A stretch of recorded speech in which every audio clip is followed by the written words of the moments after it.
د پاکستان لوی درستیز له ولسمشر غني سره په ټلیفوني خبرې کې د حکومت مرکچی پلاو هرکلی کړی دی. د پاکستان لوی درستیز جنرال قمر جاوید باجوا له ولسمشر محمد اشرف غني سره په ټلیفوني خبرې کې نوموړي ته په ولسمشریزې ټاکنو کې د بیا ځلې بریا مبارکي ویلو ترڅنګ د سولې مذاکراتو لپاره د حکومت مرکچی پلاو هرکلی کړی دی. د آرګلا مطبوعاتي دفتره په خپره شوې خبرپاڼې کې راغلي دي په دې ټلیفوني خبرې کې له کرونا وایرس سره په ګډه مبارزې، سوداګري او ترانزیت او نور مسایلو په اړه خبرې وشوې.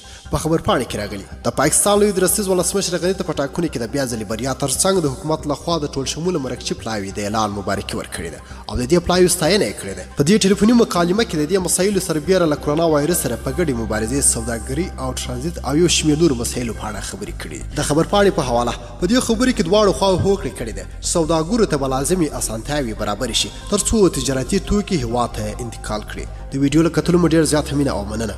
کوم دغه ویډیو خوښ شوی حتما یې سره لایک او شیر کړئ. د لا ښایسته او په زړه پورې مطالبو لپاره زموږ چینل حتما سبسکرایب کړئ. تر بیا او بلې ویډیو د الله په امان.